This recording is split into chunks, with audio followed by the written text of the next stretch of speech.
Muy bien, bueno, ¿qué os contáis? ¿Vais mirando el tema? Vamos, ¿vais mirando un poquito el manual? ¿Os vais enterando? Más o menos, ¿no? Vale, pues venga, vamos allá. Ya le hemos dado grabación, ¿no?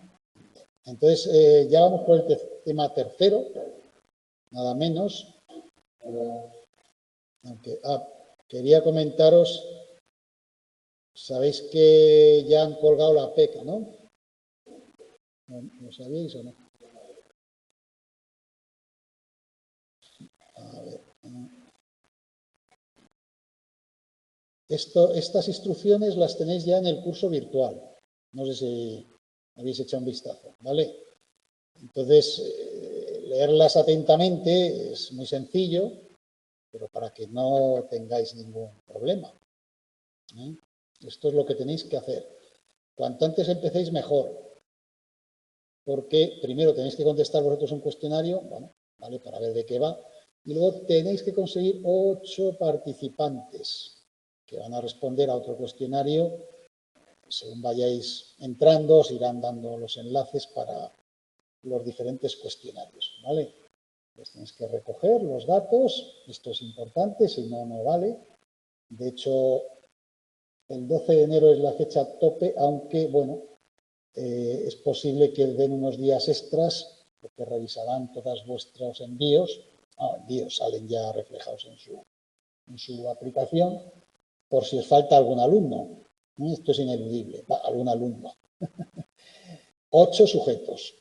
Así que única condición que sean mayores de edad. Os dicen el texto que les tenéis que enviar, un ejemplo, ¿no?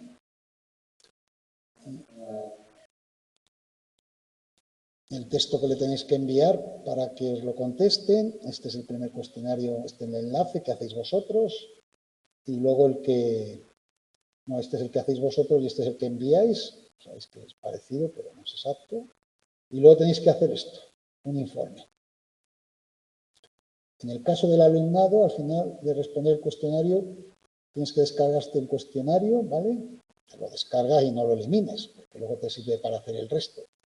Y el informe, este año lo han, para evitar problemas, 4 páginas, tipo de letra, tamaño, espacio, no separación entre párrafos, ¿vale?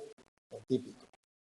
En la primera página no la utilicéis ya y la desperdiciáis, es como una carátula, ¿no? Simplemente el nombre, apellidos, y ya podéis incluso escribir, utilizar la primera página, ¿vale? Y os dicen eso, un primer párrafo entre 10-15 líneas, resumiendo lo que podría ser el objetivo, que tú crees que podría ser el objetivo del estudio, del cuestionario que has respondido, y con qué temas está relacionado. 10-15 líneas, ahí no hay que tampoco...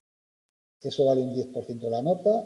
Luego, el título del tema con lo que el cuestionario puede estar y explicar por qué. Aquí es donde el 80%. ¿Vale?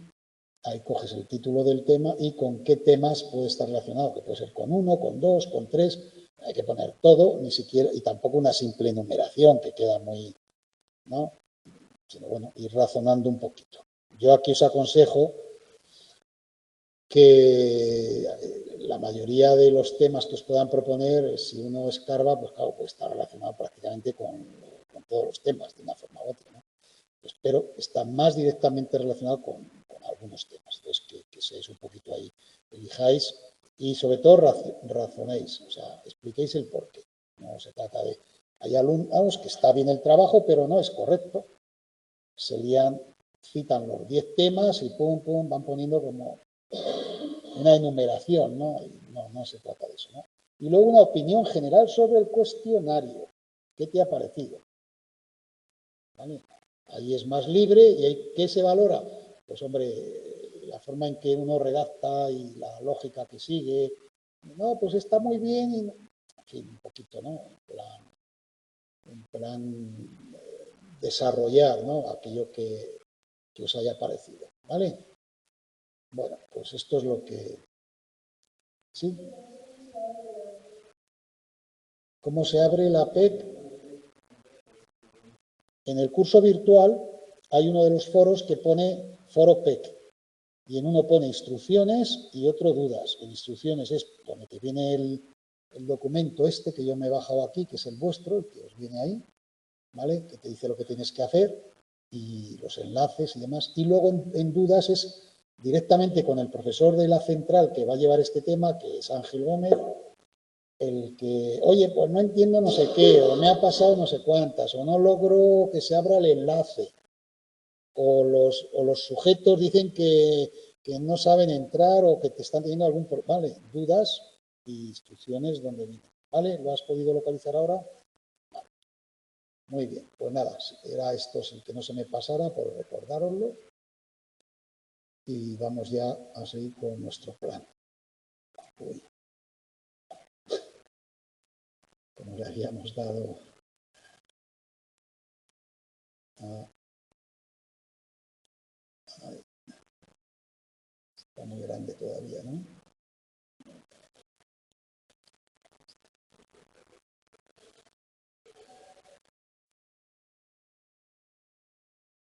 Bueno, yo creo que ahí está bien. ¿De acuerdo? Bueno, vamos bien, ¿eh? Este tema también he previsto 2 días, pero bueno, según cómo se nos dé, pues lo vamos ubicando. Y se llama composición y estructura de grupo.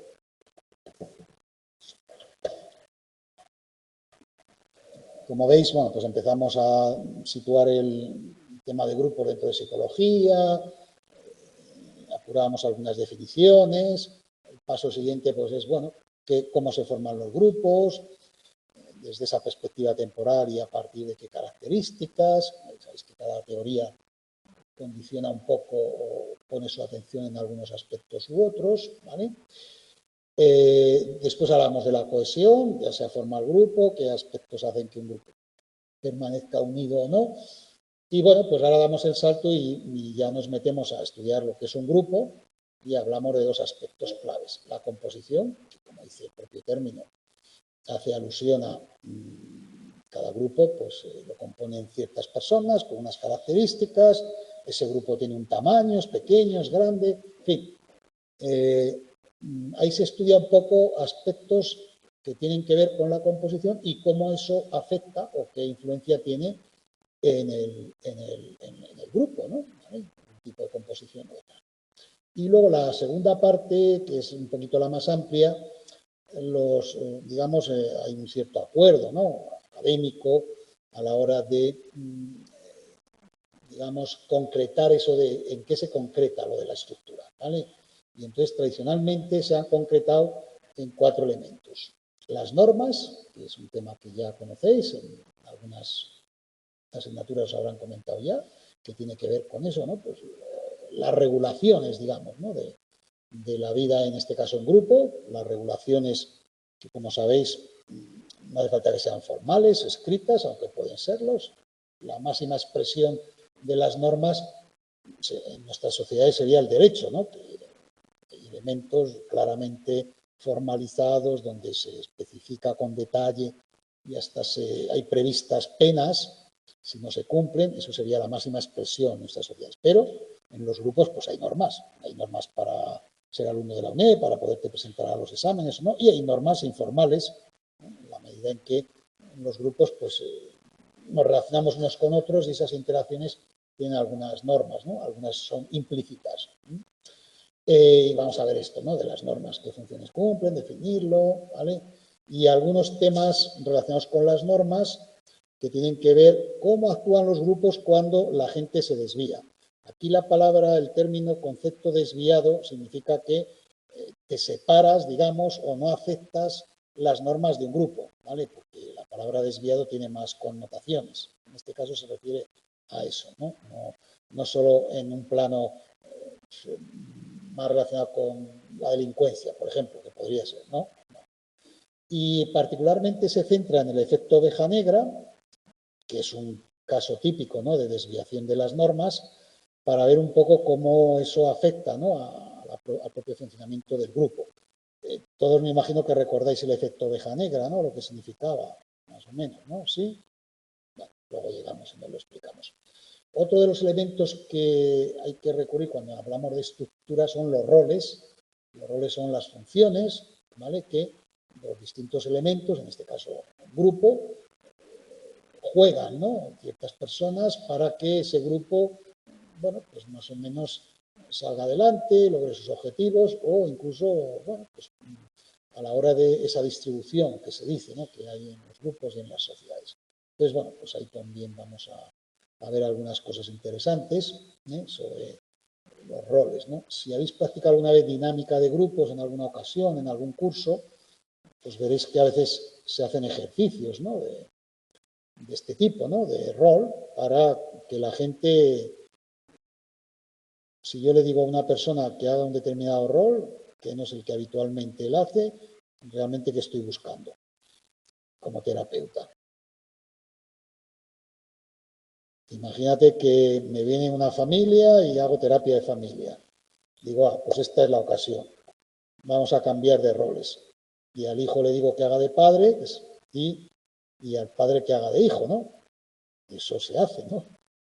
Hay una técnica que se llama psicodrama, no sé si os oído hablar, que hoy no creo que se utilice tanto como en otros momentos, terapia de grupo, familiar, y se utiliza mucho, ¿no? Pues en realidad lo que busco es un poco empatizar, ¿no? La mejor forma de empatizar. Es decir, usted ahora va a hacer como en el teatro, este rol, olvídese de quién es, va a hacer como si fuera el padre, claro, o va a ser como si fuera su hijo o su hija, claro.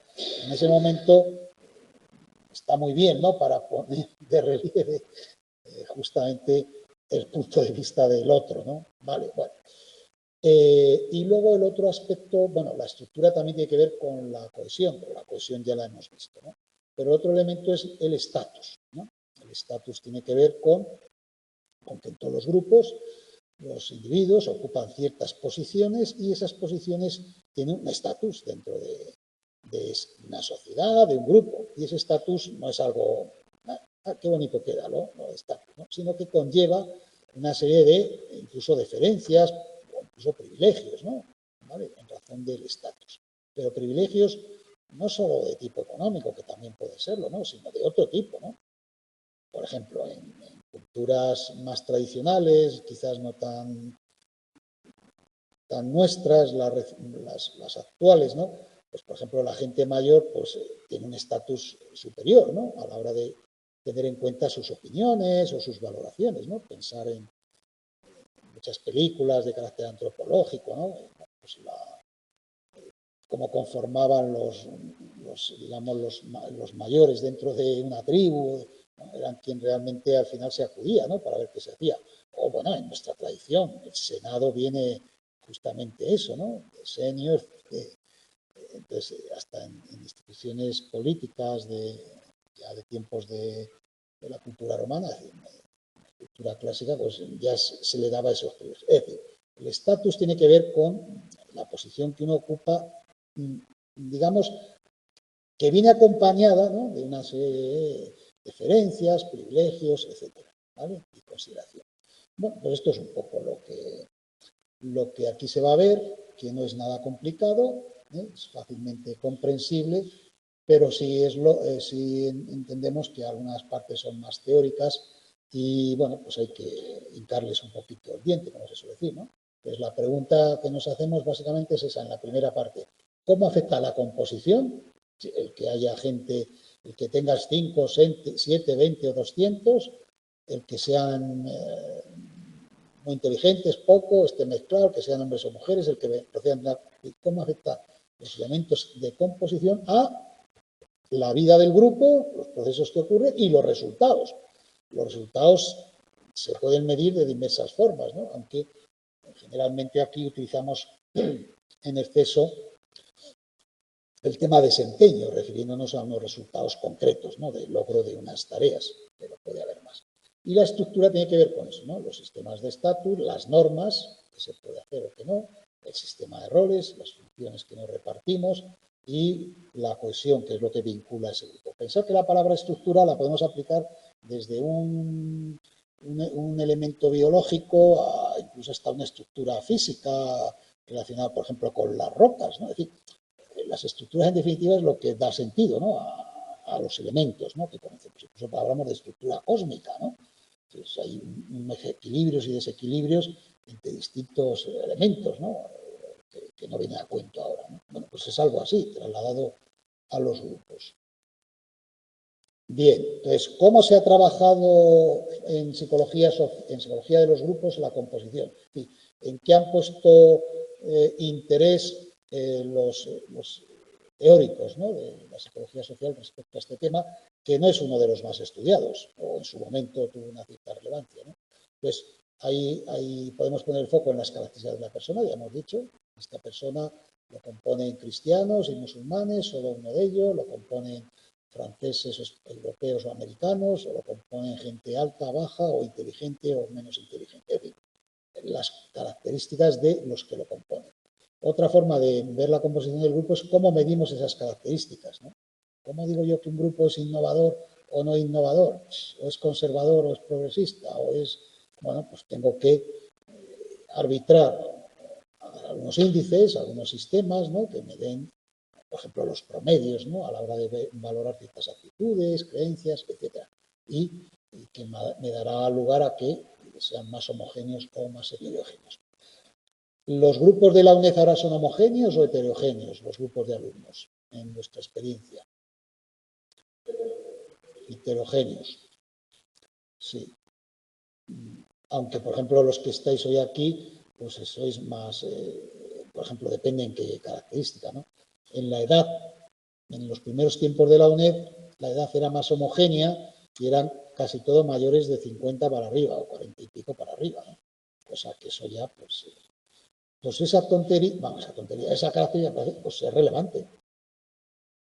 Parece que no. Yo creo que ni siquiera muchas veces las tenemos en cuenta los propios que estudiamos estos temas, ¿no? Porque puede condicionar, ¿no?, programas, intereses, cómo generas expectativas, qué tipo de, a lo mejor, prácticas puedes impulsar, ¿vale?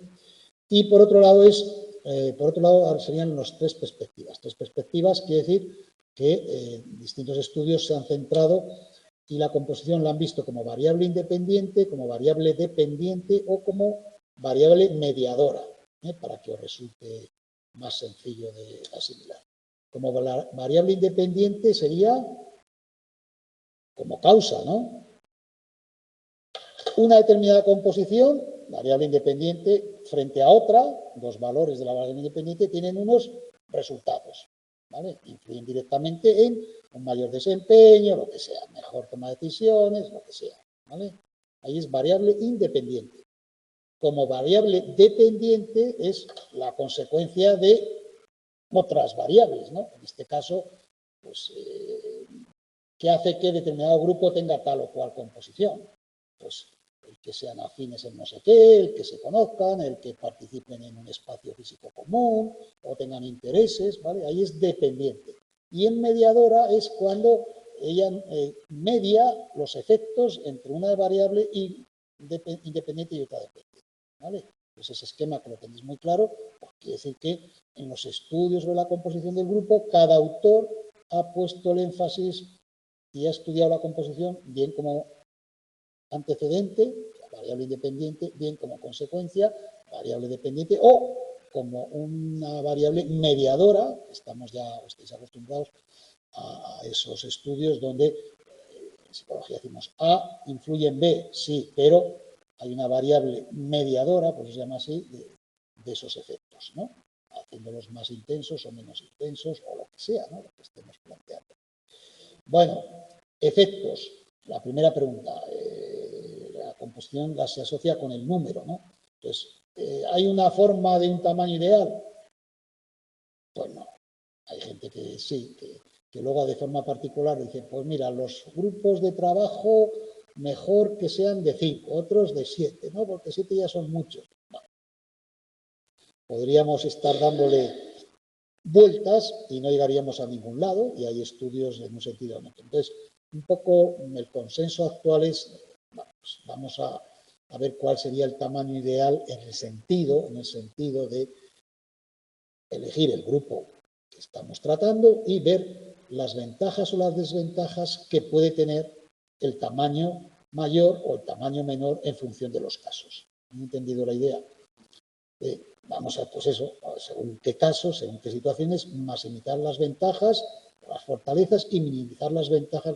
Es decir, si tenemos un grupo grande y ya sabemos qué problemas pueden tener los grupos grandes, pues vamos a intentar minimizar las desventajas. ¿Cómo? Pues a través de ciertas acciones que podemos hacer en esos grupos. Y al revés, si un grupo es pequeño y un grupo pequeño tiene ventajas y desventajas, lo mismo, pues vamos a intentar, ese es un poco lo que se ha buscado. ¿Vale? De modo genérico, ahí os viene, sí, bueno, está aquí, os lo he reflejado, resumido, dos cuadros, las ventajas o desventajas potenciales que podría tener un grupo en función del tamaño, ¿no? En principio, claro, si somos 800 en vez de 2, pues claro, no sé, más recursos tenemos, ¿no? Y entre esos 800, ¿cómo no se nos va a colar algún experto? Claro, entre 2 es más complicado conseguir, ¿no? Las metas y los objetivos son más ambiciosos. La diversidad, pues en teoría, y ahora está muy de moda, ¿no?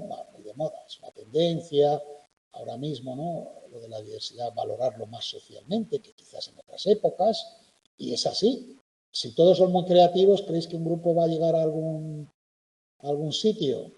Probablemente no, por lo que ya sabéis de psicología, ¿no? Si todos tienen una personalidad muy creativa, que realmente la mayoría tienen tendencias a creer que son el no va más, ¿no? Si es exageradamente las habilidades que ellos creen que tienen, sobre todo del lado artístico, donde más se nota, claro, aquello es tremendo. O en un equipo de fútbol, si todos son muy buenos, los 11 muy buenos del último nivel, pues a lo mejor no va a funcionar. Es decir, que bueno, que la diversidad en principio puede ser mucho mejor, ¿no? que la homogeneidad, aunque sea una característica que todos los individuos tengan muy elevada. Mayor legitimidad, bueno, en fin, la mayor legitimidad no es necesariamente legal, simplemente es por las mayorías. Las mayorías, ya que se tienen más legitimidad, pues que hacen gobiernos, hacen coaliciones, porque, bueno, en teoría, pues las mayorías, en ese sentido, inconscientemente o implícitamente despiertan a los demás esa sensación de, bueno, pues como son mayorías, están como más legitimados, ¿no? Para marcar un rumbo. ¿Vale? Y bueno, también para obtener apoyo externo, porque claro, de tantos que hay, alguno puede conseguir, ¿no? Intentar, en ese sentido, sumar, ¿no? A sus intereses otros grupos, ¿vale? Desventajas, pues eso, coordinarse, comunicarse, pérdida de la motivación, más conflicto que hay de lo mío, yo he hecho más, no recibo, te estás pasando, estás abusando del grupo, ¿vale? Entonces, bueno, todo eso puede generar un clima de menos participación y además eso se retroalimenta.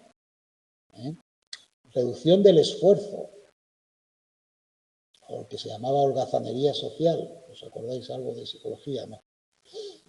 Que es una traducción un poco errónea, ¿no? Porque holgazán, en español holgazán es que no hace nada, ¿no?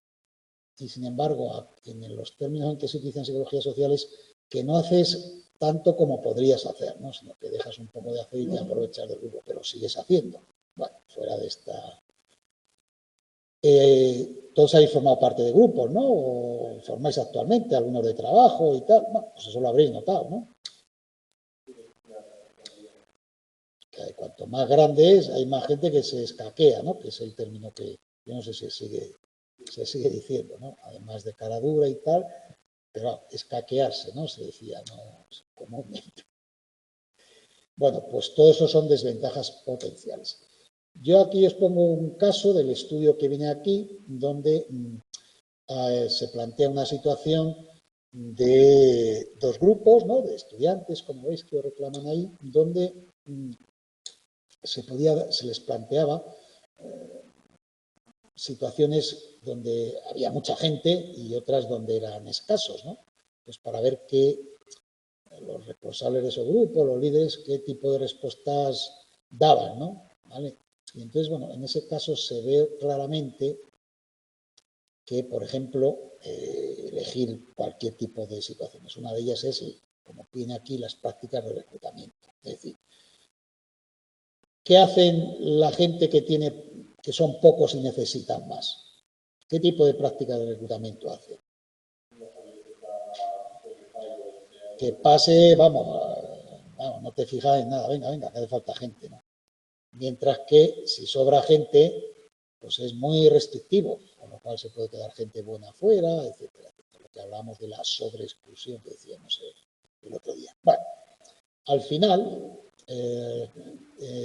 lo que estamos comentando, socialización, como sabéis, es hacer que alguien que tú reclutas o que tú captas o que naces en una sociedad, socializaciones, hacer tuyos progresivamente, ¿no?, los valores, las actitudes, las creencias de un grupo, ¿no?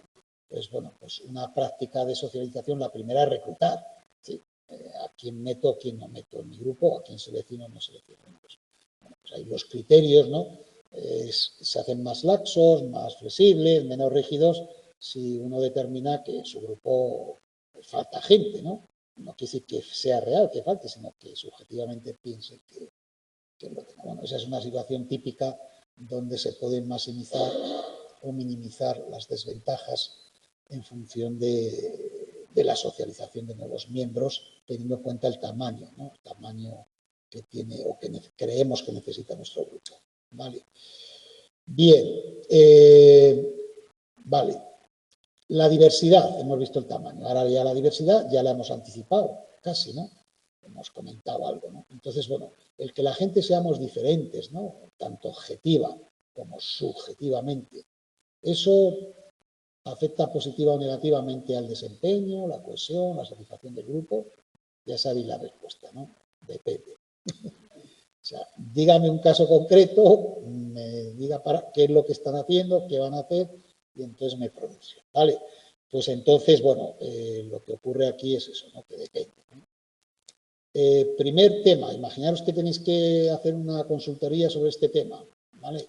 Pues tenéis que clasificar esto que estamos diciendo, ¿no? Pues hay características fácilmente observables, el género, la edad. Bueno, la edad, hay gente que envejece más, envejece menos, es una broma.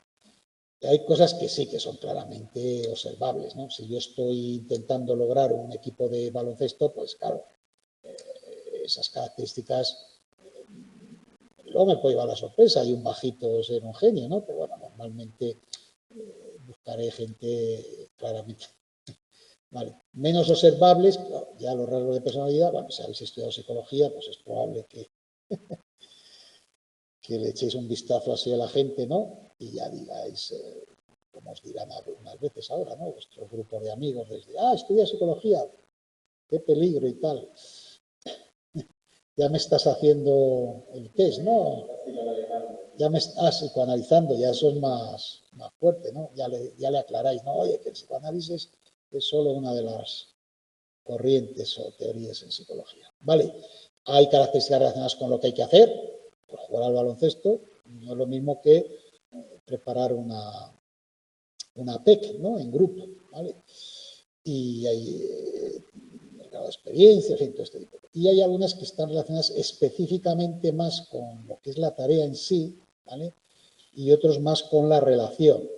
Entonces, bueno, si yo trabajo en un departamento, en una empresa que es más relacionada con contabilidad y con ser más estar al detalle, y que la gente tampoco, pues a lo mejor las habilidades son diferentes a si trabajo en un equipo más de ámbito de comunicación o publicidad, es decir, hay características que tienen que ver más con la relación, es decir, cómo se gestionan y se intercambian, y otras más directamente relacionadas con el tipo de cosas que hacemos, ¿no? Vale, aquí yo lo pongo así, una y dos, no viene así como tal, pero bueno, hay dos perspectivas que se han enfocado a este estudio de la diversidad. Una, la teoría de la información y toma de decisiones, es decir, y esa teoría, una más, llevamos desde primero, ¿cuántas teorías os habrán mencionado? Unas 500 a lo mejor. Bueno, hay una área que se llama de la información y toma de decisiones que está más vinculada con temas de comunicación, ¿vale? Y aquí generalmente se ha encontrado que la diversidad se relaciona con el desempeño positivamente.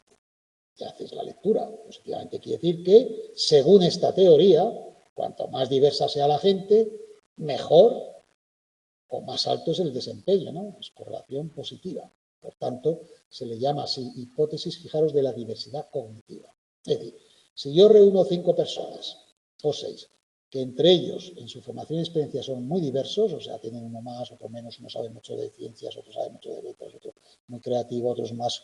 En fin, toda esa diversidad en los aspectos cognitivos, ¿vale?, afectará más positivamente al desempeño, la creatividad y la innovación. ¿De acuerdo? Es decir, todos los atributos que están relacionados con los trabajos, digamos, de carácter cognitivo, como es procesar información, tomar decisiones, según esta teoría favorecería eso, ¿vale? Así que si los próximos grupos de trabajo que hagáis, si están basados en diversidad cognitiva, pues aseguraros, ¿no?, a coger uno que se le dé muy bien la estadística, otro que se le dé muy bien redactar, otro que se le dé no sé qué. ¿Vale? Yo os aconsejaría que también cojáis a alguien que juegue, que cohesione al grupo también y lo anime, ¿no? O sea, que no están tan... Aquí discreparía un poco de la hipótesis de la diversidad cognitiva. O sea, alguien que anime al grupo y genere eso que se dice buen rollito y esas cosas, ¿no? Porque si no, a lo mejor no funciona. Y hay otra perspectiva que ya os resulta muy familiar, ¿no?, que es la de la categorización del yo, basada en la identidad social, o otro autor que se asimila, que se llama atracción-similitud, que está lo que plantea es ese, ¿no?, que es al revés. Cuanto más diverso pueda ser un grupo, recordar que la identidad social lo que preconizaba era esa idea de autorrepresentarnos como un grupo, participar en una identidad común, haciendo nuestros prototipos, los valores, ¿vale? Pues aquí lo que dice es que muchas veces en los grupos, claro, si es un grupo de 3, casi que no, pero bueno, a partir de 5 o 6 miembros podrían crearse coaliciones o subgrupos. Y ya mi exogrupo no es el de fuera, sino que dentro de mi propio grupo, como hay algunos que se parecen más a mí y otros menos en mis características, creo dos subgrupos. Con lo cual, en el propio grupo hago endo y exo, sin necesidad de buscar fuera. ¿Habéis entendido esta clave, no? Sí. Desde esta perspectiva, la diversidad, o a partir de cierta diversidad, podría dar lugar a eso, ¿no?, a una división social dentro de los propios grupos. Eso no es tan extraño, no es cosa de estudios de laboratorio y tal, sino lo vemos los ejemplos, ¿no? Pensar en los partidos políticos es muy común, ¿vale? Y por eso se van subdividiendo y generando nuevas opciones en gente que inicialmente, digamos, era un endogrupo, pero se han creado facciones internas. ¿Vale? Habéis entendido eso, ¿no? No tiene ninguna. Algunos estudios, como siempre, ¿no? Bueno, pues, un poco resumen porque ahí viene un relato elevado, ¿no? La diversidad, aparte de con el desempeño positivo, puede tener con el desempeño tanto positivo o negativo. Ya estamos con los problemas, ¿no? O sea, según qué estudio revises, no siempre es así. De hecho, no hay una relación, cuando la hay, incluso no está tan claro, ¿no?, que la diversidad necesariamente vaya a mayor desempeño.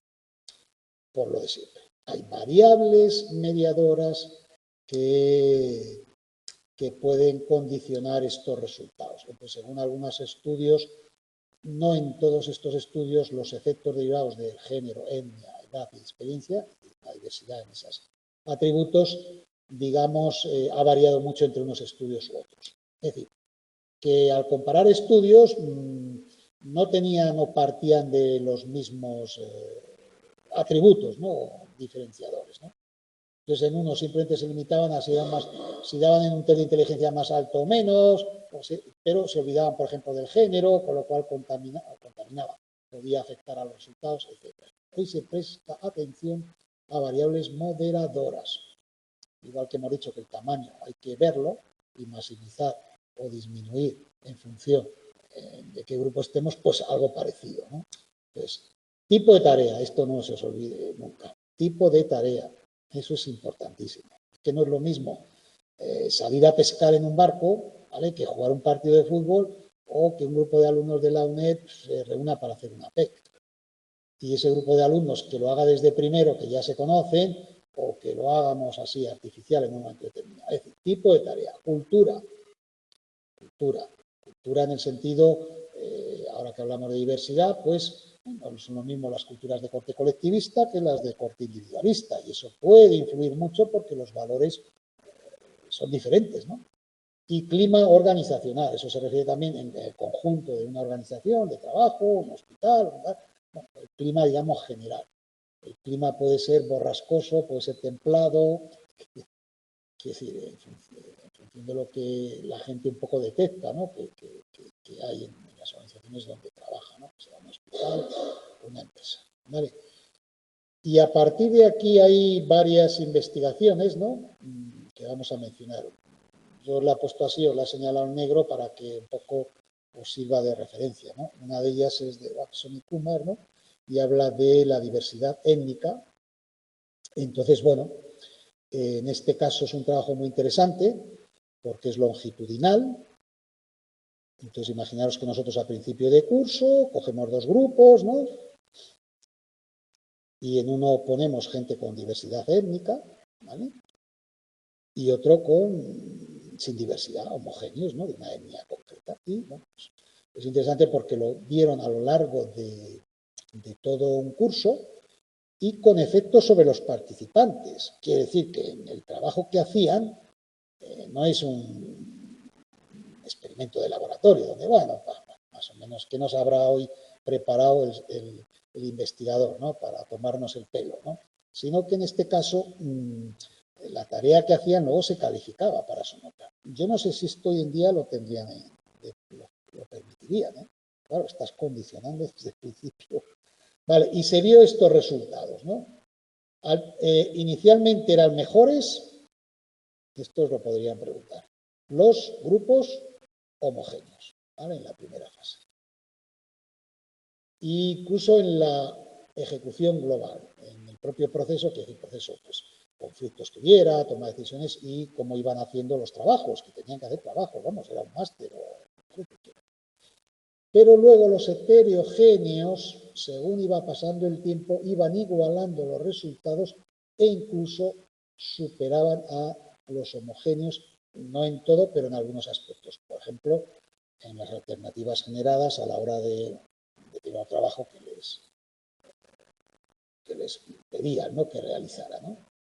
Es un caso concreto de un problema de carácter a lo mejor económico, financiero, pues, que eran mucho más ricos, ¿no? A la hora de plantear respuestas. ¿Vale? ¿Entendido? Muy bien. Más cosas. Si nos pasamos la página. Para no perdernos. Ahora vienen ya los metaanálisis. ¿Vale? Metaanálisis. Bueno, ¿esto lo tenéis que estudiar? Sí, pero bueno, que no es de memoria. Además, si has entendido lo que hemos hablado hasta ahora, verás cómo la mayoría son resultados más o menos esperables, ¿no? Entonces, ¿qué se plantearon Bowers, Palmer y Salas? Bueno, la homogeneidad en género, en habilidades o personalidad, mejoran el rendimiento frente a los heterogéneos. La gente, bueno, esa es la pregunta que se hicieron al elegir estudios, ¿no? Y entonces, predictores importantes para ver si el género, la habilidad o la personalidad realmente influían, ¿no? En el rendimiento.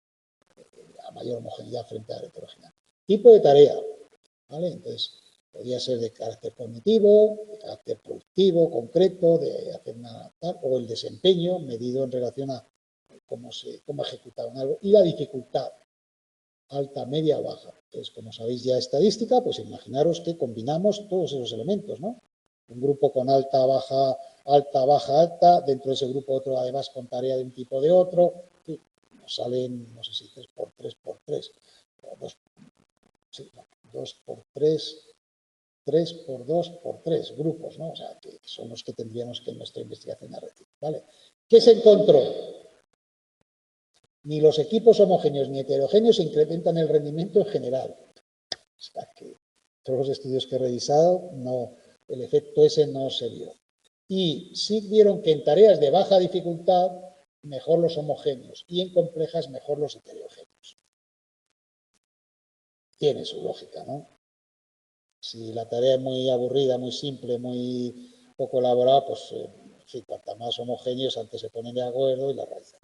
Y, sin embargo, en tareas ya más complejas, ese aspecto de la heterogeneidad relativa a diversidad de talentos, tal, pues es más fácil que la logremos. Fijaros que estos son estudios, no quiere decir que en un grupo en concreto, ¿no? Sino en el metaanálisis de... El de Horvis y Horry, ¿no? La diversidad aquí ellos la plantearon según tipo de tarea, eligieron distintas variables sociodemográficas, es decir, edad, género, etcétera, y rendimiento, ¿no? Entonces aquí un poco lo que valoraron también es si la tarea era muy compleja y exigía una interdependencia alta, pensar un equipo de fútbol, la interdependencia es muy alta. Un equipo de remo, baja, ¿no? Simplemente adicionar esfuerzos, no hay que... ahora pon tú el remo un poquito más para acá, dale un poco el ángulo. No. Es aditivo, el esfuerzo de uno, de otro y de otro. No hay una interdependencia en el sentido de interacción. Y entonces, bueno, vieron esto, el grado de experticia, es decir, la experiencia de dominio de una materia se relaciona positivamente con cantidad y calidad, ¿vale? Eso vieron en ese metaanálisis. No hay relación entre características demográficas, ahí no lo vieron, ¿vale? Que sean todos mujeres o todos hombres, o que mezcle gente de edad o no edad, no veían que eso. Y la complejidad de tipo de grupo no son moderadores en la relación entre diversidad relacionada con la tarea y rendimiento grupal. Equipo diversos no es eficaz para aumentar el desempeño. Bueno, pues como veis, que en ese metaanálisis, desde luego, dijeron, miren, a los psicólogos sociales, dejen de estudiar esto de la diversidad y tal, porque no podemos sacar ninguna conclusión clara. Otro, afectan los factores contextuales, como por ejemplo el tipo de industria se refiere a si es un automóvil o es un hospital, en ese sentido industria, ¿no? De una actividad. ¿Afecta eso? A lo mejor descubrimos que en las fábricas de coches sí se da esto y sin embargo en las universidades pues no lo sé. Bueno, fijaros los matices que hay. Claro. La ocupación, si es masculinizada o feminizada, sabéis que hay ocupaciones, en algunas actualmente esto ha variado ya, no es tan claro, y en otras al revés, ¿no? Por ejemplo, en medicina, que antes era hace 30 años quizás, era totalmente masculina o prácticamente masculina, en un 80%, pues ahora la proporción de mujeres en medicina es bastante, yo creo que supera la de los hombres seguramente, ¿vale? ¿No? ¿Sí? Pero ya casi es un 65, ¿eh? Y sin embargo, en enfermería sigue siendo muy feminizada, hay muy poquitos hombres, algunos, pero muy poquitos. En ingeniería sigue siendo muy masculinizada, sin embargo, dentro de las ingenierías, el área de arquitectura no, ahí ha habido un vuelco también, o bueno, a la par. Bueno, pues esto quiere decir, ¿eso afecta? ¿Puede afectar? Claro, hablamos de diversidad en general, ya hemos visto, bueno, pues si el grado de interdependencia en función del tipo de tarea, si era a largo plazo, si son equipos de corta duración o largo, y en función del nivel educativo, experiencia, bueno, todas esas variables ahí, ¿no? Y entonces, resultados. Los equipos moderadamente, ya me sospechaba yo que lo de la moderación siempre es un plus, ¿no? Ni tanto ni tanto. Moderadamente interdependientes y a largo plazo resultan más eficaces si se incrementa la variabilidad relacionada con la tarea, ¿vale? No las demográficas, ¿vale? La experiencia y la especialización, es decir, meter gente muy experimentada, medianamente y pocos, en esos casos.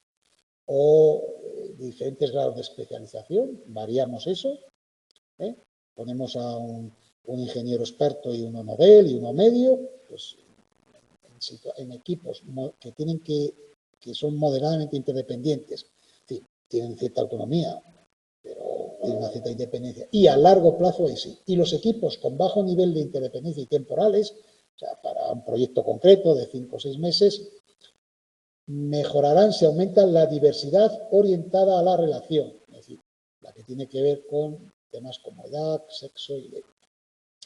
A ver, vosotros un grupo para hacer una PEC, ¿qué seríais? Un equipo con bajo nivel de interdependencia, bueno, moderado casi, ¿no? Porque normalmente uno puede decir, tú haces esto, tú haces aquello, tú revisas este artículo, tú buscas los 8 sujetos, yo redacto, yo hago el informe. ¿Vale? Y temporales, son breves, ¿no? Para un mes y medio, sin duda. Pues en ese caso es mejor que lo hagáis diverso en relaciones a etnia, sexualidad. Os quedáis así mirando. Bromeo un poco sobre esto, pero para que veáis que todos estos estudios en realidad, pues claro, que tienen te dan unas pistas luego, ¿no? Para decir, oye, el último yo creo que es, ¿no? Ahí lo que vieron es el tipo de especialidad profesional, la formación o formación académica y el rendimiento, si eso también condiciona. Es decir, los abogados de alta diversidad son diferentes a los psicólogos de alta diversidad. Bueno, pues vamos a verlo, ¿no? Y también analizaron variables sociodemográficas o biodemográficas, cada autor le llama una ocupación, antigüedad en el trabajo, etnia, edad, etc. ¿Vale? Entonces, conclusión, la diversidad basada en la especialización, hay mucha gente que se relaciona positivamente con el desempeño. ¿Vale? Y una cosa increíble, no había relación entre experiencia organizacional y desempeño. En este caso, experiencia se refiere a años de experiencia ya en una universidad o en una empresa, pues no. En este caso no le afectaba. Repito, eso no lo tenéis que aprender de memoria porque hay muchas conclusiones, pero bueno, si os ponen alguna, tendrá que ver con la que se deduce de que es lógico que si lo habéis estudiado y lo manejáis, pues lo habéis entendido, podáis llegar a esa conclusión. Y ahora pensaréis alguno, bueno, eso no lo dices tú, pero luego hay que ver las preguntas. Y lleváis algo de razón. A ver, y bueno, pues nada, tenemos gente así, que ha trabajado poco, otros mucho, otros unos son de un sexo, otros de otro, unos de una edad, de varias edades. Y ahora es que, ¿cómo se combina eso, no? ¿Cómo metemos en un cóctel todas esas características y nos da lugar a un grupo, que es lo que perseguimos, ¿no? Y entonces, bueno, un autor que veréis que sale continuamente, grupo que es Moreland, ¿no? Bueno, pues él propone que digamos que en los grupos en general, ya veremos después en el tema de productividad, que hay muchas más formas, ¿no?, de entender las acciones en grupo, ya lo veremos, no vamos a tampoco. Pero digamos que hay como dos tipos de reglas de combinación. Es decir, yo cojo a gente de distintas características y la puedo combinar de dos formas. Una, lo que llamamos esto, claro, es en términos de teórico. En la práctica realmente no es o todo o nada, ¿no? Sino que, bueno, pues puede dar lugar o pueden darse a diferentes, o las reglas de combinación, darse de las dos formas. Hay tareas, perdón, hay situaciones puramente interactivas, otras aditivas, y luego nos encontramos algunas que, bueno, tienen algo de las dos, ¿no? Una regla aditiva es, cada individuo tiene un efecto independiente en ese grupo y a la vez semejante en diferentes grupos, ¿no? Hay una correlación lineal entre el promedio en determinadas características como inteligencia, y los efectos en el desempeño. ¿Qué quiere decir esto? ¿Qué ejemplo se os ocurre de una regla de combinación aditiva? Por ejemplo, si yo os pongo un problema de matemáticas y en un grupo elijo a los 10 superiores en matemáticas, ¿qué creéis? Que me dará un máximo desempeño. Claro, son los 10 máximos en matemáticas. Aditivamente, ¿qué significa? Pues que cada uno pone ¿no? Suma su nivel de inteligencia, por decirlo de alguna forma, ¿no? Entonces, si todos son 120, imaginaros, pues claro, 120 pues saben muchísimo, ¿no? Tienen que resolver perfectamente el problema. Cualquiera de esos individuos que yo lo llevara a otro grupo, si tiene 120 y en tareas aditivas da lo mismo en este grupo que en otro. Ahora lo saco de ese grupo y lo meto a otro, con otras 10 personas muy inteligentes también, todas. ¿Su efecto es diferente según los grupos? Es el mismo, ¿no? Porque lo que cojo es una característica, que puede ser un rasgo de inteligencia, de otras aptitudes o de personalidad, y simplemente lo sumo. Por lo tanto, ¿cuándo es interactiva? Cuando yo, 120, según en qué grupo esté, no rindo como 120, sino que incluso me quedo por debajo y en otros grupos hasta subo a 140. Porque el tipo de actividad interactiva, ¿no?, exige una interdependencia. Por lo tanto, no es como en un equipo de fútbol. Si yo ficho a los 11 mejores del mundo en cada posición,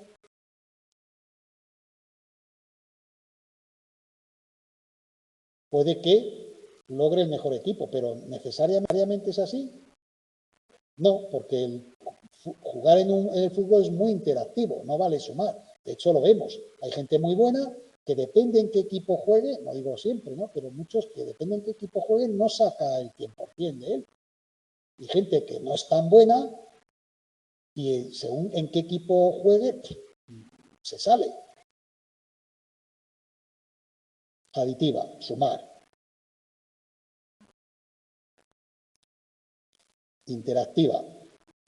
Hay por medio una organización previa, una interrelación que condiciona los resultados de unos o de otros, de tal forma que mi valor, dependiendo en qué grupo esté, puede ir a más o a menos, mientras que en lo aditivo siempre, el ejemplo típico que se pone, lo de los remos, es aditivo, porque es simplemente sumar. Entonces, da lo mismo en qué equipo de traineras lo haga o reme, porque mi fuerza teórica, ¿no?, es la misma. Si luego me encuentro con gente que rema menos o con menos fuerza, es lo mismo, pero si se pudiera medir con exactitud, mi aportación es similar en este grupo que en este, que en este, que en este. En la vida real, pues eso que hemos comentado, ¿no?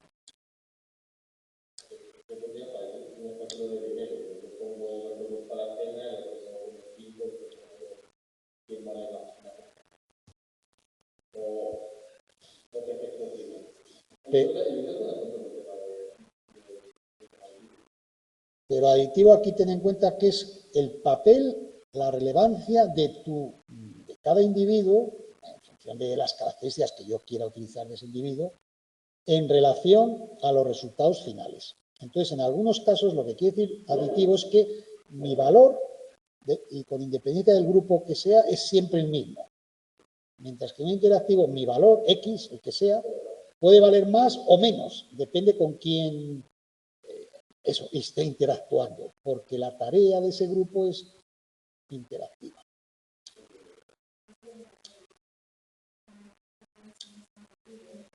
Sí, de hecho, a ver, las fábricas, bueno, ya estudiaréis psicología de las organizaciones, en el segundo trimestre, espero, cuatrimestre, que os la daré.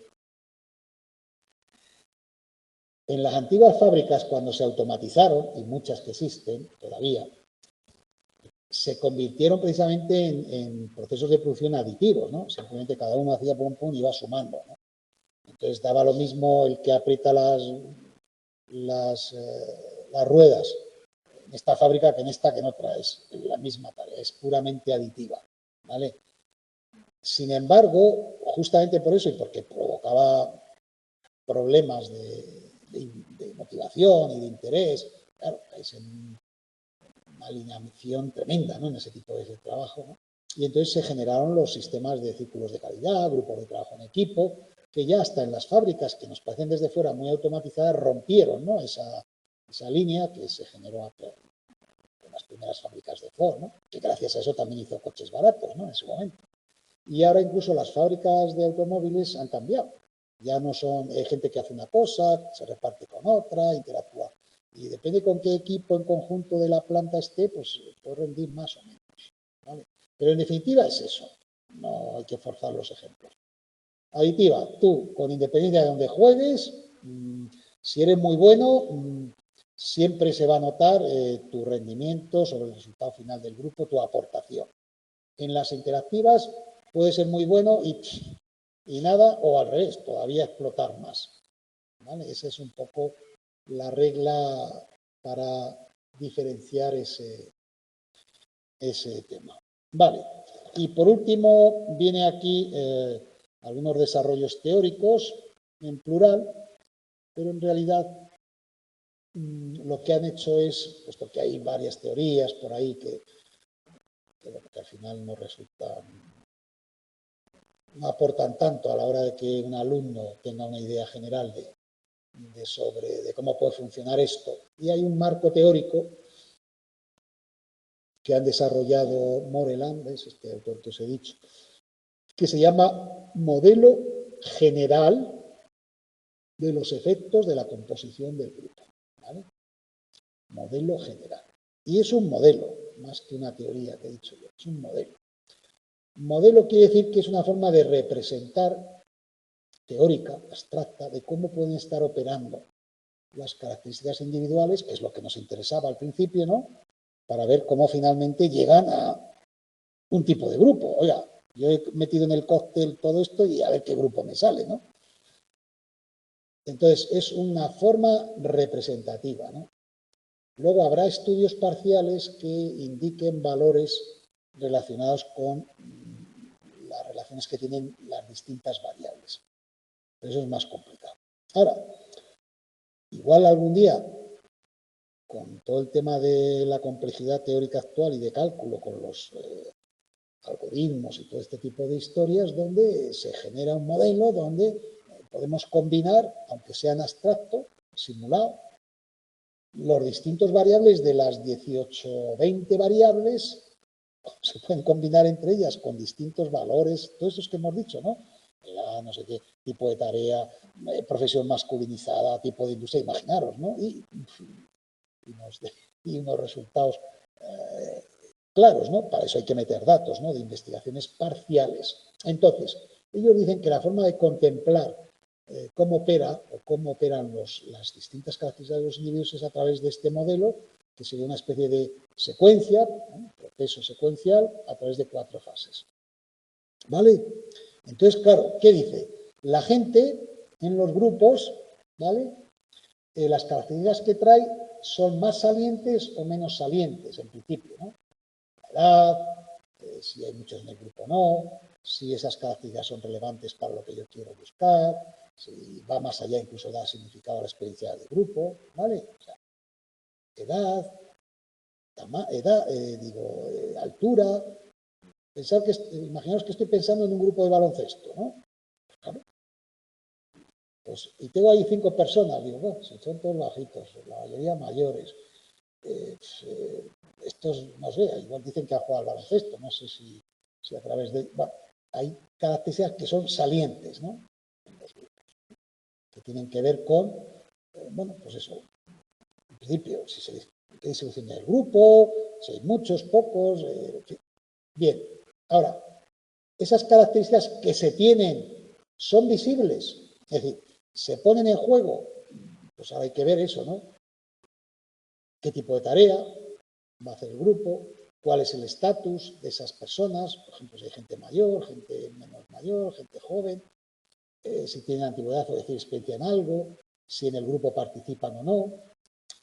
Si yo tengo una persona muy brillante en algunas de esas características individuales, pero está apagado, el grupo no le da oportunidad de hablar, pues es una característica que no voy a poder contar con él, sin saberlo. Si el grupo está dominado por un determinado líder, unas determinadas normas, y la gente no termino, bueno, pues desaprovecho, ¿no? El potencial de mucha gente, por decirlo de alguna forma. ¿Vale? Entonces, hay unos procesos, estatus, ¿no? Pues si en este grupo se respeta a la gente mayor o no se respeta a la gente joven y se cree que sus ideas no valen para nada, o sí, ¿no? O hay esa cultura, ¿vale? Todo eso va haciendo que sean visibles. O sea, ¿de qué sirve tener características? Que imaginaros que sí, que son interesantes, si no se hacen visibles, porque en el grupo no las sabe valorar, no las sabe apreciar, ¿vale? Y en función de lo que se hagan visible, entonces aquí es donde ya se dan unas reglas de transformación, ¿vale? Que van a dar lugar a una combinación de tipo aditivo y de tipo interactivo. ¿En base a qué? Pues a lo que hemos visto. ¿Qué integraciones sociales mencionábamos el primer día? Sí, cuando el grupo se iba formando decíamos que Había no causas, sino varios contextos que posibilitaban diferentes tipos de integración social, que a veces terminaban algunas confluyendo. Ambiental, que podía ser referida a ambiental de aspectos físicos o puramente de ideas o de creencias. Conductual, ¿os acordáis? Hay que ponerse en marcha para trabajar. Afectiva y cognitiva, la toma de conciencia. Entonces, bueno, según funcionen ese tipo de integración sociales, ¿no?, dan lugar a que nos quedemos en un grupo puramente aditivo o un grupo puramente interactivo. Y en función de eso, pues al final veremos un grupo con una integración social de 10 o de 1. En las tareas aditivas, poquita integración social, y en las tareas muy interactivas, o cuanto más interactivas, un top de 10, ¿no? Y entonces veremos a un grupo interactivo, aditivo, o mejor dicho, normalmente en distintos grados, ¿no? Será más aditivo o menos interactivos. Hacer como lo de la ingeniería inversa, ¿no? Que tienes un producto y vas hacia atrás, ¿no? Vas descubriendo cómo se ha llegado a ese producto. ¿No? Se llama así la ingeniería. Pues pensar en un grupo, uno que conozcáis muy bien, e ir hacia atrás. Primero os calificáis. Pues en este grupo, en este de 1 a 50, siendo 50 máxima integración, estamos en 20. Y en este otro que también participo, y en este estamos en 50. Vale. Miráis después cuáles son las reglas de transformación. Si se refieren a, claro, es que en este grupo realmente solo nos reunimos para no sé qué, o tenemos el mismo contacto, no hay una interacción porque son gente que nos vemos en la calle por la mañana a tomar un café, o sea, que no, tampoco, no, o en el parque a llevar a los nietos, ¿no?, a los columpios, yo qué sé, es así, ¿no? Entonces, y a partir de ahí, ir hacia atrás y ver eso, ¿no?, cómo las características individuales se han podido utilizar o no se han podido utilizar en función, ¿no?, de que haya gente que no se le valora porque participa poco, o porque, bueno, en nuestro grupo no valoramos a la gente joven, o si la valoramos y a los mayores no, porque si estos ya no se van a adaptar, no son flexibles. Bueno, veis un poco el mecanismo para que no veáis esto como una cosa marciana, ¿no? Cogéis un grupo y vais hacia atrás a ver cómo vais rellenando o calculando todas esas características. ¿Vale? Que a veces, tal como en el libro, a veces se relata, pues la gente dice que esto no termino de entenderlo, verlo con sentido. Bueno, pues ese es el sentido que tiene. Es un modelo que nos propone el Moreland y para intentar entender todo esto que hemos hablado, qué sentido tiene y cómo se genera, ¿no?, secuencialmente en un grupo. Muy bien. ¿Algo más? ¿Algún comentario? ¿Alguna aportación? Muy bien. Y ya pasaríamos a la segunda parte, que la iniciamos ahora y la terminaríamos el próximo día, porque ya veremos a ver, donde hablamos de la estructura de grupo. Entonces, meteros en la cabeza que estructura es poner un cierto sentido a un conjunto de elementos, en el ámbito biológico, en el ámbito psicológico, en el ámbito social o en el ámbito cósmico, si queréis, ¿no? Entonces, los grupos, las unidades tienen sentido en cuanto tienen una estructura, ¿no? ¿Vale? Entonces, bueno, vamos a estudiar este tipo de temas aquí.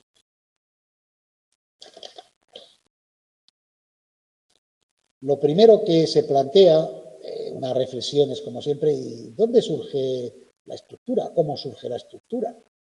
¿Cómo podemos abordar eso? ¿Por qué hay una estructura? ¿Por qué hay gente en una posición, otros en otra? ¿Por qué uno juega una función? ¿No?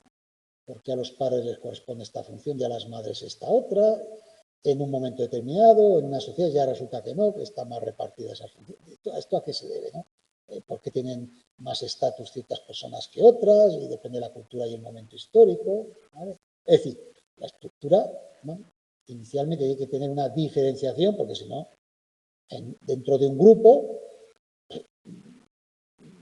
Tiene que haber una diferenciación, si no difícilmente podemos hablar de posiciones o funciones, ¿vale? Después una cierta estabilidad, esto es básico, ¿no?, en el mundo de la física, y después una cristalización, que quiere decir que esa estructura toma un camino, se autorregula, está cohesionada y dura, claro, porque si no, no.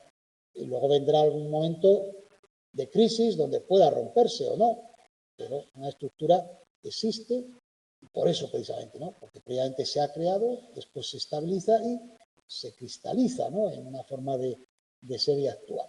Desde una molécula en un organismo hasta en un ámbito social, en una empresa, en una familia, etc. ¿Vale?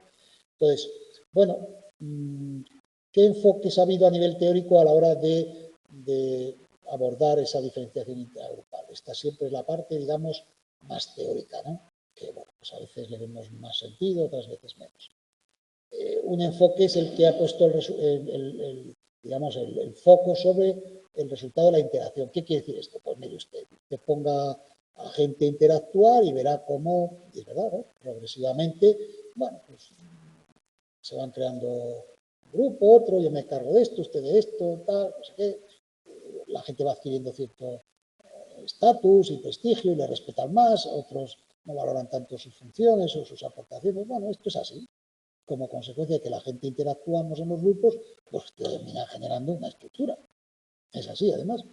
Si alguna vez habéis hecho algún trabajo, algún curso, ¿no?, de dinámica de grupos, os lo comenté alguna vez, que se va a reunir alguien durante un fin de semana, pues este tipo de cursos, ¿no?, que existe, pues incluso sin determinarlo de antemano, de manera espontánea se termina formando una estructura de ese grupo, se va a compartir unos días, ¿no? Si es un rato, pues lógicamente es más complicado. Bueno, pues este es un enfoque, que es el que llegaríamos a él, ¿no?, sin darle muchas vueltas, ¿no? Pues claro, la gente sobre pues termina dándose una ubicación, repartiéndose las funciones. Hay otra perspectiva, que ya lo recuerdo, que proviene de la teoría de la identidad social y de la categorización, y claro, ellos siempre ponen el énfasis en la comparación con otros grupos. Recordad, ¿no?, que esta es la base de las identidades sociales, ¿vale?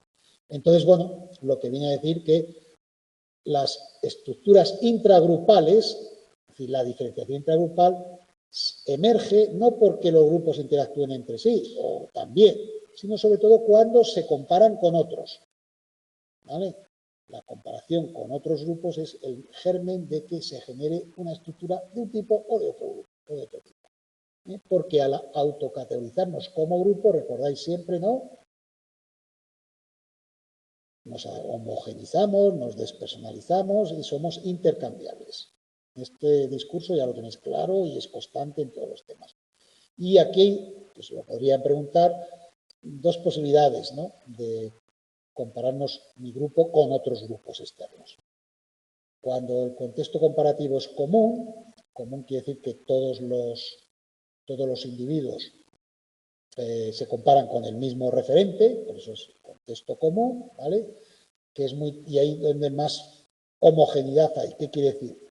¿Que no hay estructura? Sí la hay, pero ahí se pierden como niveles, digamos, ¿no? Son todos más similares.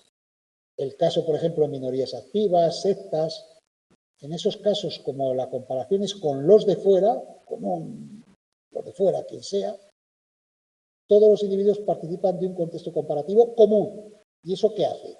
Por eso las sectas como son, que haya un alto grado de homogeneidad. Hay poca diferenciación en realidad, sí, suele haber un líder y tal, pero la mayoría del resto está muy uniformada. Y cuando hay diversos contextos comparativos, es decir, los individuos de mi grupo no se comparan todos con el mismo, sino cada uno elige distintas opciones, ahí es donde al haber diversidad, ¿vale?, surge una diferenciación intragrupal más clara, ¿eh? Y eso es más propio, pues eso, ¿no?, de los grupos democráticos, por los propios valores. En los grupos grandes es más posible que cada facción elija un grupo con el compararse, y de ahí que en los partidos, pues muchas veces, pues claro, siendo un mismo grupo, surjan facciones, ¿no? ¿Por qué? Porque el contexto comparativo es diferente elegimos diferentes contextos comparativos, ¿vale? Entonces, bueno, en este caso es lo que esa segunda línea de enfoques propone. Y la tercera tiene que ver con la atracción social vía lo que hablamos el otro día de cohesión, ¿vale? Entonces, si yo tengo atracción hacia mi grupo en conjunto, en relación a los valores que representa, no a temas interpersonales, ¿qué quiere decir eso?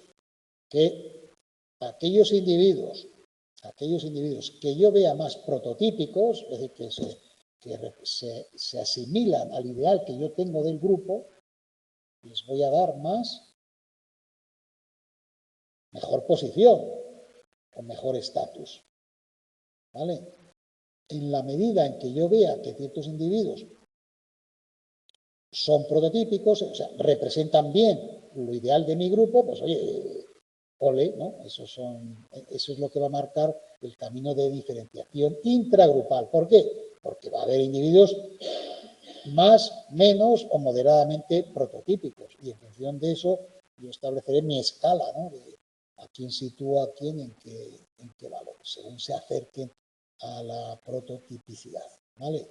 Entonces, veis, los menos prototípicos son de mi grupo, pero en fin, estos chicos no terminan de asimilar las cosas buenas del grupo, pues bueno, los percibo como menos agradable, por tanto los valoro menos, y como los valoro menos, pues los sitúo en puestos de prestigio, de estatus menor.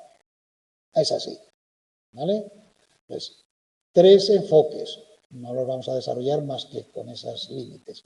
Uno muy fundamental, oiga, los grupos se ponen en marcha y por tanto, ¿por qué se queda corta ese enfoque?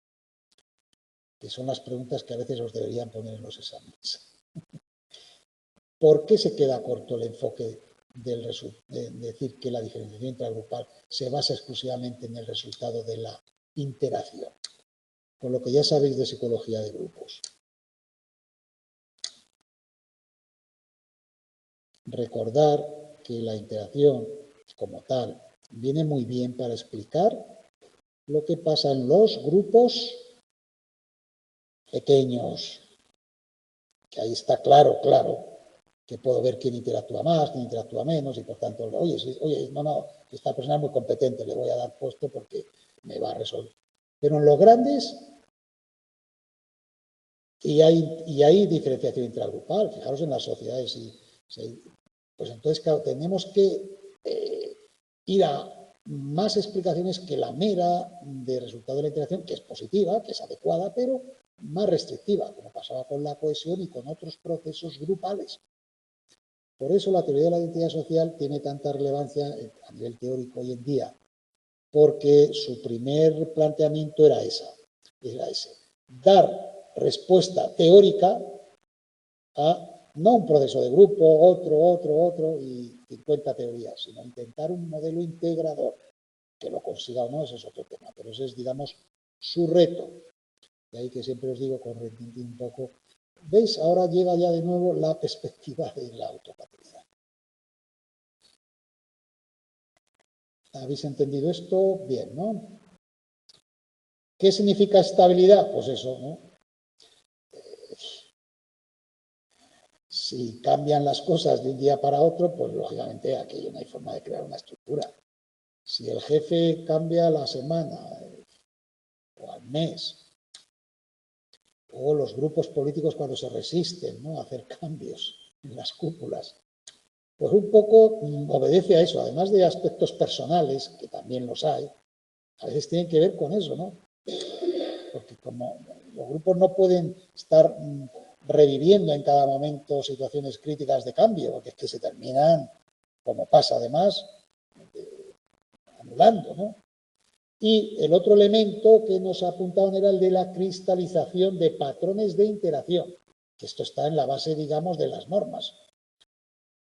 Llega un momento en que tenemos que estar de acuerdo en que la mayoría de la gente en las situaciones concretas, más o menos críticas, participamos de una forma común de ver las cosas o de enfocar los problemas o de comportarnos y relacionarnos unos con otros. Porque si no, si esos patrones no terminan regularizándose, cristalizándose. La forma de resolver los conflictos, por ejemplo, pues claro, varía, ¿no? Y entonces, claro, nos metemos en una dinámica que rompe, ¿no? la propia idea de grupo, ¿no? Entonces, de alguna forma, si los individuos en las organizaciones, en los grupos, incluso en las familias, no hace falta escribirlo en casa, ¿no? Ahí en un cartel. En esta familia las cosas se hacen así, ¿no? Pero si sí consiguen cristalizar, es más probable que funcione mejor, porque todo el mundo sabe de qué va la cosa, ¿no? No se lleva, digamos, sorpresas, ¿no? Entonces, bueno, pues cada uno sabe qué hacer, cómo hacer y qué puede esperar de los otros, ¿vale? Pregunta que os pueden poner. Esto mismo que hemos dicho desde otra perspectiva, Scott y Scott hablan de que las propiedades estructurales son aquellas que definen relaciones entre elementos, lo que hemos dicho, ¿no? ¿Cómo me llevo yo? ¿Qué haces tú? ¿Qué hace el otro? Son duraderas, son de un día para otro, y los elementos son reemplazables. Esa frase que se decimos siempre, aquí no hay nadie imprescindible, ¿no? ¿Qué es esto, no? Si hay imprescindibles, mala cosa, ¿no? Porque entonces cada grupo, cada empresa, cada partido, cada 2x3 estaría abocado al fracaso. Entonces, bueno, pues podrían preguntar, según Scott, la caracterización de las propiedades estructurales, y os ponen varias cosas a ver si... ¿vale? Y entonces aquí el truco no está en Scott y Scott, que a lo mejor no te acuerdas, pero sí esta frase, caracterización de las propiedades estructurales. Es otra forma, en vez de estabilidad, cristalización y estructura, es otra forma, ¿no? de entender, ¿no? Cómo opera o cómo podemos acercarnos al concepto de estructura de grupo.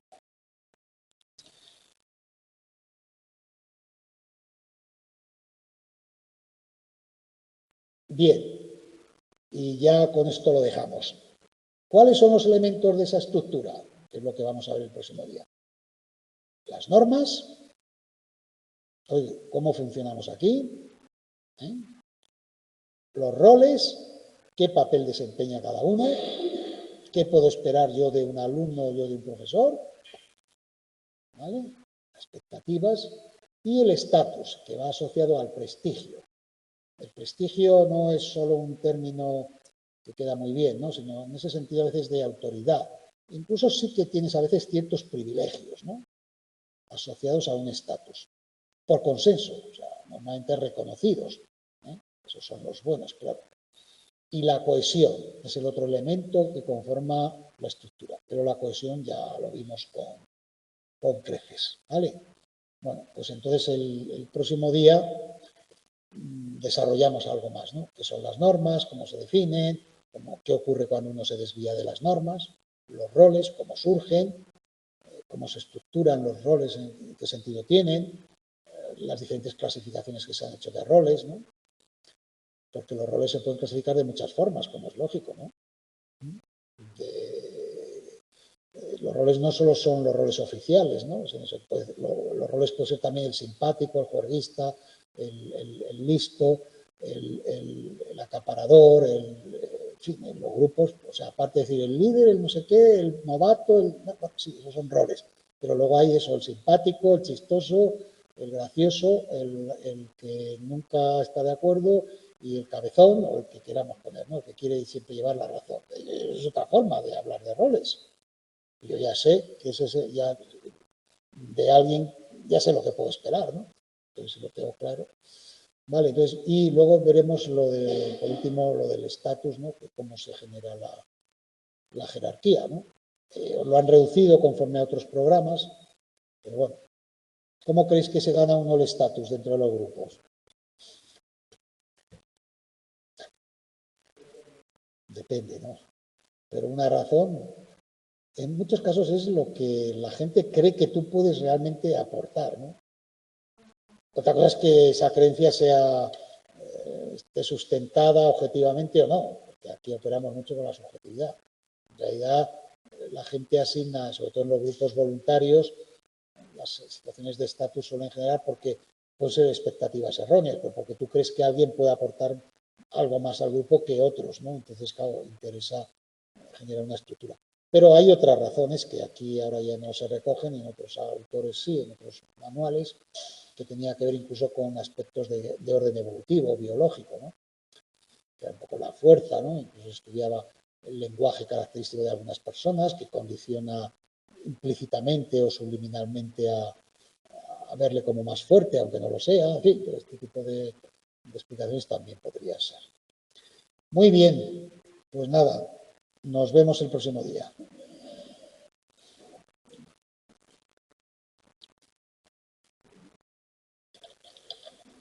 ¿Alguna cosa por ahí os ha quedado? No, ¿no? Mirar lo de la PEC, sobre todo conseguir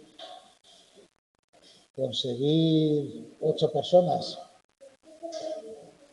¿Sí?